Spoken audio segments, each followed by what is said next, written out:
Yo, have you had your dose of pep today? No? Don't worry. I got you. Let's go.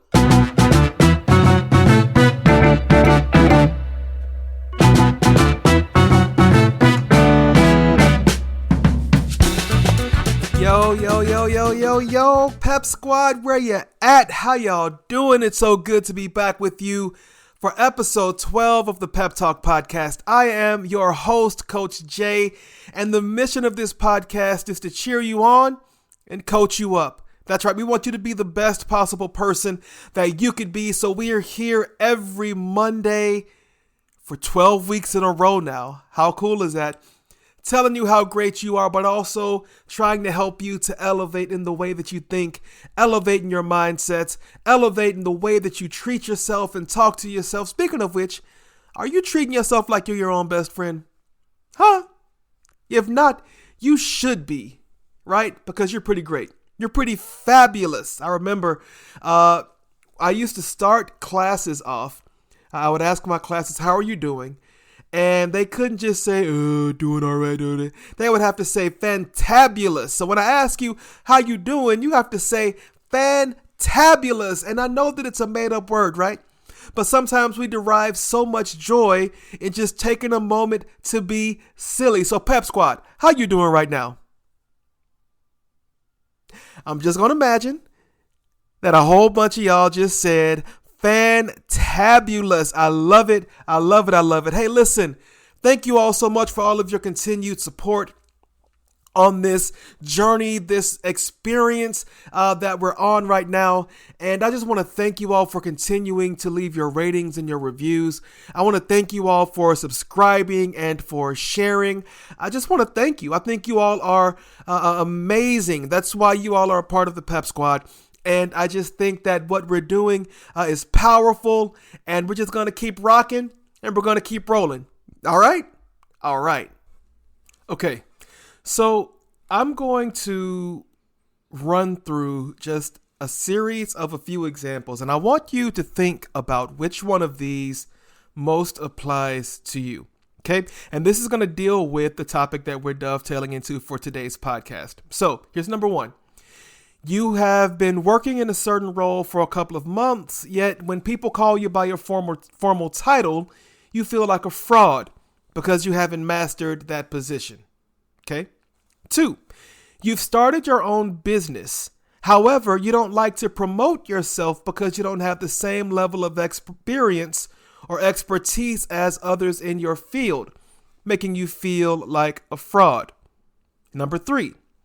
You've been nominated for an award, but you feel like an imposter at the recognition ceremony because you don't feel that your achievements are good enough to warrant the nomination. If you can identify with one or more of these scenarios, then you might be suffering from what scientists call imposter syndrome. It's a topic that we hear a lot, right? But I don't know that it's one that we fully understand what it is and the actual weight of it. So in today's episode, we are digging deep into imposter syndrome to help you get from feeling like a fraud to feeling like your fabulous self. We're talking about imposter syndrome on episode 12 of the Pep Talk podcast. I'm your host, Coach Jay, and you know what I'm about to say. Jam to the music and let's go.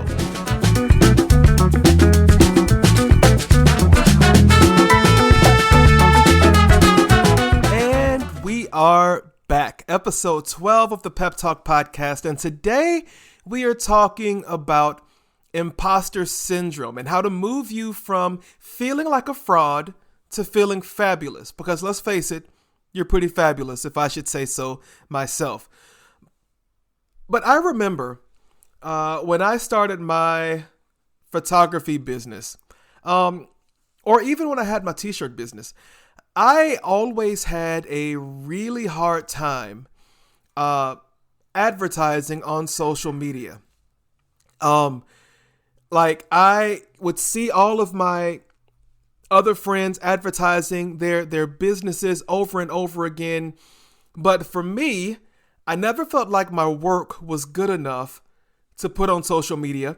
And I also thought that there were people who, were doing a better job with their businesses than me. And so because they were doing a better job, I didn't deserve to advertise and post about my achievements or my businesses or to market my things. Like even when I wrote my book, and we were in the middle of a pandemic and all people had to do, honestly, was just read. I mean, nobody was going anywhere. But when I go back and I look, my posts about my book were very, very few. Even though it was a momentous achievement for me, I didn't think that what I'd done was worthy of acclaim.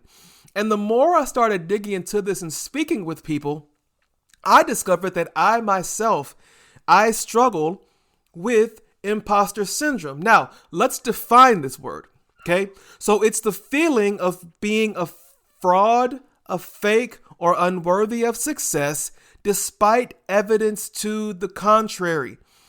That means even when you've done something great, you don't feel like you've earned the celebration or the acclaim that comes with it. Now, some people may see that as humility, but I don't.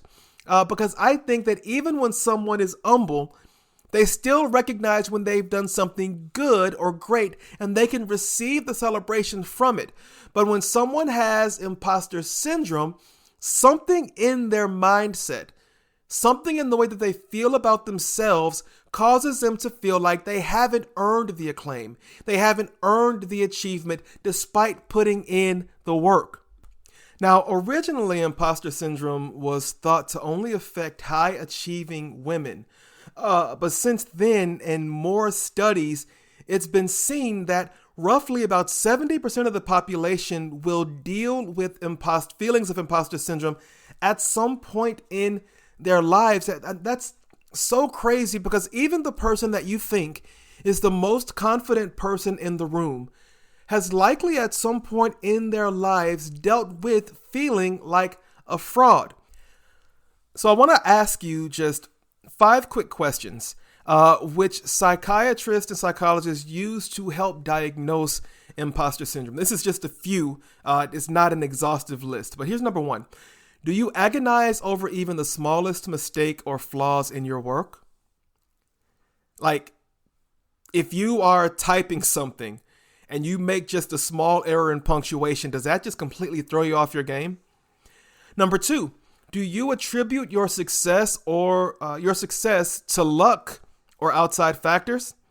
Like, I know I used to do this a lot. When someone would say, a great job singing today, Justin, my immediate response would be to thank the accompanist or the acoustics in the room, but never directly respond to the praise that I was receiving for something.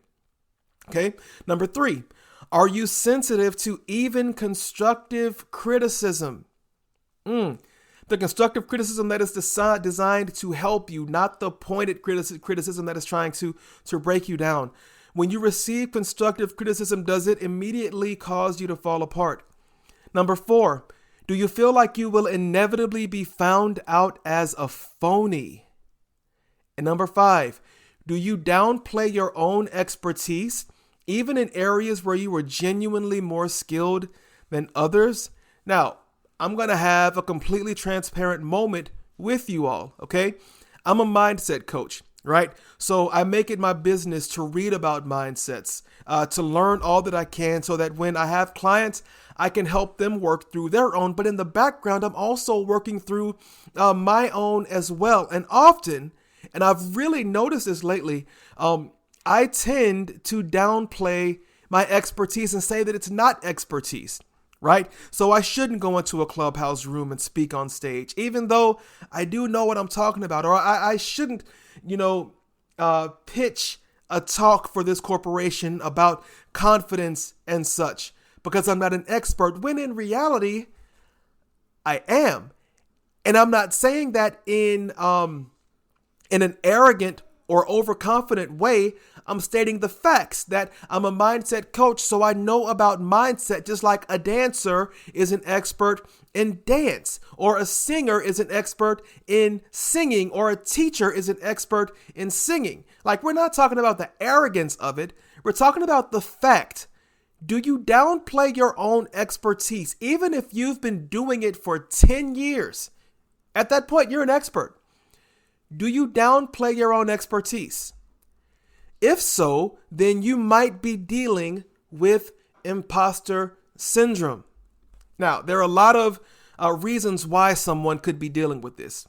I mean, we have family upbringing, where, children are compared maybe to a quote unquote perfect older sibling, or that perfect older sibling happens to be a perfectionist who is afraid of making even the smallest mistake for fear that it might topple them off of their perch. Or maybe that's even implied accidentally or sometimes intentionally from parents as a means of control. There are new work or school opportunities. Entering into a new role can trigger imposter syndrome. For example, my daughter's going to be starting college soon. So at some point, she may feel as though she doesn't belong or is not capable. I mean, all of us can identify with that, right? Or starting into a new job. Like, we see everybody who's already been there, and maybe we don't feel like we are up to par with everybody else. There is the pressure to achieve, or the pressure to fit in. Or, from a personality standpoint, a low self-efficacy. Efficacy is a word that means your belief in yourself. So maybe you have a low belief in yourself, or perfectionism, and I talked about that earlier, or neuroticism. That's one of the big 5 personality dimensions that often leads to higher levels of anxiety, insecurity, tension, and guilt. And then there's also social anxiety, which can also manifest itself in imposter syndrome. So when imposter syndrome is left unaddressed, I want to talk quickly about 3 things that can happen that are direct or sometimes indirect offshoot of it. All right. So number 1, it can have a negative consequence on your personal and or professional life. So for example, it can lead to self-sabotage and a fear of taking risks or trying new things. So it may keep you from beneficial relationships, either professionally or romantically, which can limit your potential and prevent you from achieving your goals. It can also lead to burnout, to anxiety and depression, as the weight of the constant self-doubt and negative self-talk take a toll on your mental health. So when you don't address your imposter syndrome, it kind of leaves you in a stuck state. You're afraid to move. You can't make the relationships that you need to move forward in your life. And now you're allowing your self-doubt and your negative self-talk. And we've talked a lot about this over the course of this podcast. You're allowing that to win. And we've talked in several podcast episodes about how you can wire your brain to work for you. But when you don't address the imposter syndrome, then these are things that can happen. Number 2, it can affect your relationship with others. So you begin to feel inadequate or unworthy, which leads you to mistrust people, which hinders your ability to connect on a beneficial level with others. It can also prevent you from seeking support. A lot of people, myself included, who have struggled with imposter syndrome are quiet about it, right? They don't reach out and ask for the help that they need. And that's what therapists and other connections are there for, to help. However, again, because that self-doubt and that negative self-talk is so prevalent, it's hard to reach out for the support that you may need. And number 3 is kind of just a recap of the other 2. But when left unaddressed, imposter syndrome leads to severely increased amounts of frustration and shame and depression. And we all know people who deal with this on a regular basis. Depression is rampant in our world, and it feels like it's just come to the forefront post-COVID, but I know that it was a big deal even before COVID. It was just maybe not looked at with the same fine-toothed comb. But however, I mean, if you think about the fact that imposter syndrome is feeling like a fake or a fraud, there is nothing good about that for your feelings about yourself and the way that you think about yourself. And that shame, that frustration, not wanting that to come to light, trying to find a way to appear competent, even when deep inside you feel like you aren't. It's hard. It's hard. And remember, again, I said that 70% of people will deal with imposter syndrome at some point in their lives. So this is one of those things that we don't talk about a lot, but all of us know what it feels like. And I think that by doing this episode, I really hope that you will consider sharing it with people that you love, even with people that you like, so that we become more aware of it as a society, so that together we can keep one another lifted and hopefully help people stop feeling like frauds and to recognize and accept just how fabulous they are.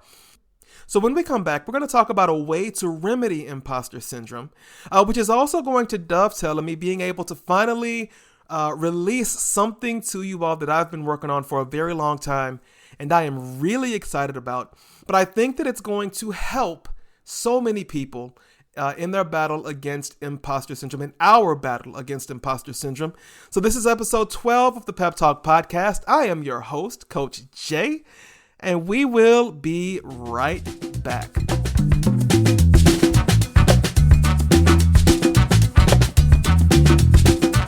And we're back, episode 12 of the Pep Talk podcast. I'm your host, Coach Jay, and today we are digging into the topic of imposter syndrome, trying to help you go from feeling like a fraud to feeling fabulous. That's right. And so we've established that imposter syndrome is when you feel like a fake or a fraud. You're unable to fully celebrate your achievements because you don't feel like you've earned them. That's one way that it manifests.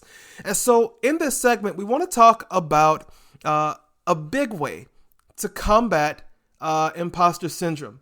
And that way is to build lasting confidence. Y'all, one of the most effective ways is to identify and challenge your negative thoughts. And in doing that, you are intentionally reframing your thoughts away from what you're not good at and beginning to focus on what you're good at. So, for example, I, for a long time, said writing a book was not a big deal, even though inside of me, I felt like it wasn't. And so I had to reframe my thinking that it wasn't a big deal to, whoa, this is really a big deal. This is worth posting about. This is worth celebrating. This is worth asking people to read. And as I did that more and more, a confidence built inside of me that, yeah. I mean, I'm not the absolute best writer in the world. This is not the best book in the world, but it's the best book that I've put out so far because it's the first, but still.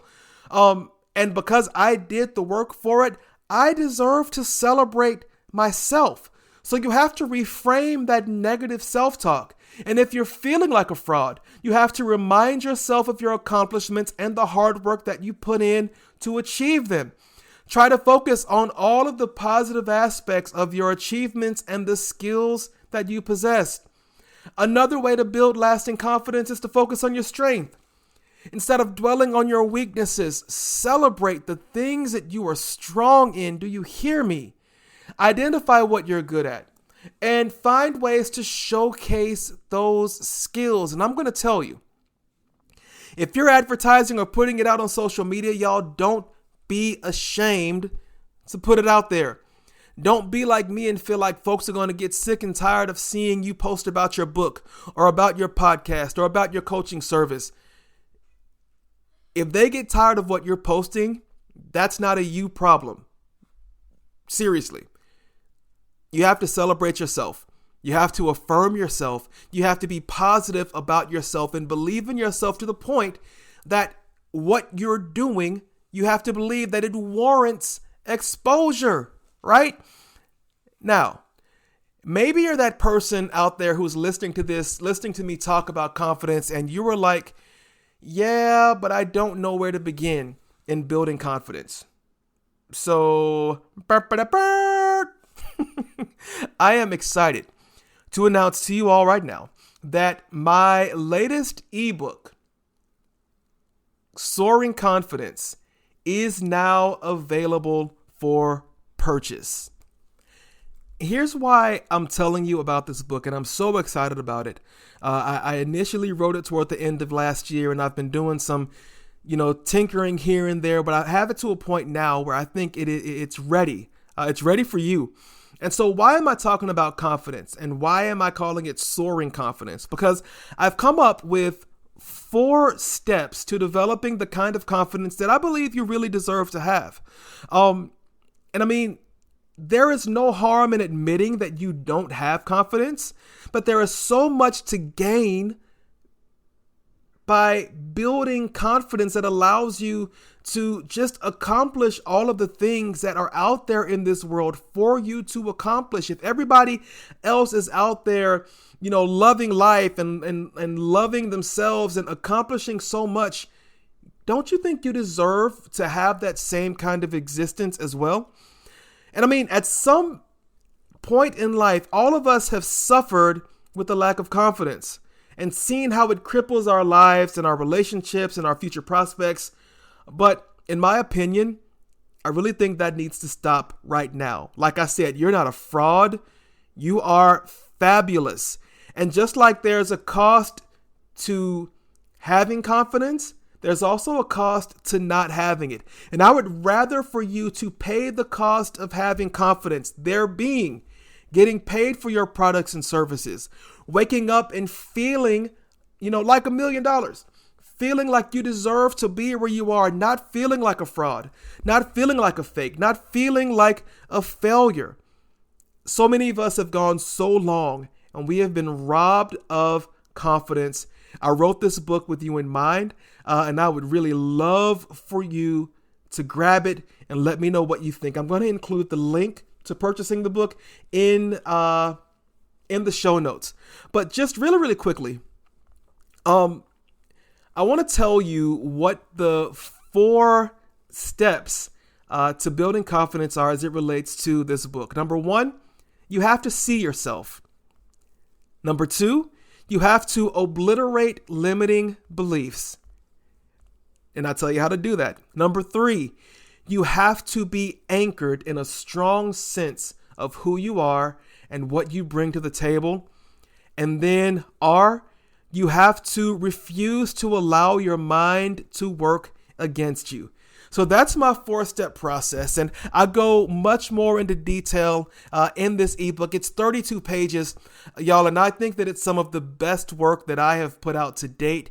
And I would love for you to click the link in the show notes, grab yourself a copy, and begin to immunize yourself against limiting beliefs. Immunize yourself against feeling like a fraud, like feeling like an imposter.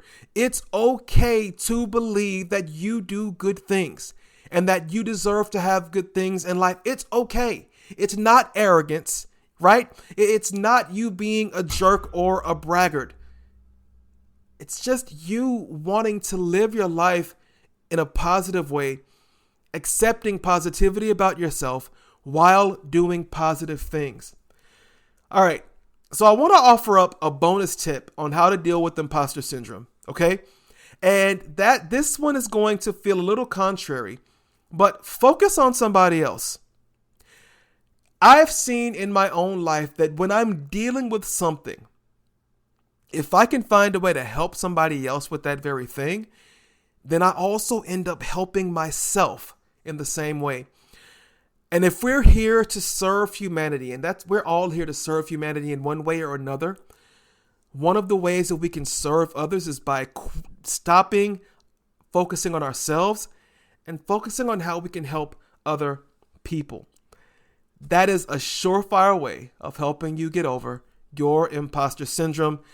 So build your confidence and focus on others. Oh, and also purchase my new ebook, SOARing Confidence. The link is in the show notes. So I want to go ahead and give you the quote of the day so that we can begin to wrap up this episode. And here it is. This is by one of my favorite writers, E.E. Cummings. And it says, "Once we believe in ourselves, we can risk curiosity, wonder, spontaneous delight, or any experience that reveals the human spirit." That's good. I want to say it again. Once you believe in yourself, you can risk curiosity, wonder, spontaneous delight, or any experience that reveals the human experience. Y'all, the human experience begins with finding confidence in who you are. And once you find that confidence, imposter syndrome, limiting beliefs, negative self-talk, none of that has anything on you. I believe in you. You are not a fraud. You are fabulous. Even better, you are fantabulous. That's right, I said it. I believe in you. I want you to believe in you as well. And listen, thank you all so much for hanging out with me for episode 12, y'all, of the Pep Talk Podcast. Y'all, keep rating, keep leaving those 5-star ratings, and keep leaving those top-notch reviews. And if you're listening and you haven't left a review yet, what are you waiting on? What are you waiting on? And if you've never shared an episode, I believe that this is going to be an episode that you definitely want to share with the people that you love and like, and even sometimes love and sometimes like. Share it with your frenemies too, because they need the pep talk as well. Remember, you all are a part of the Pep Squad, and our job is to spread the pep. Everybody needs pep. Everybody needs the encouragement. Y'all, I love you. Reach out to the podcast at thepeppodcast@gmail.com or hit me up on my social at JBSpeaks on IG. I love y'all so much. Take care of yourselves. Keep spreading the pep. And you know how we end it. Keep it love, keep it light, and keep it peppy. I'll see you next week. Be blessed.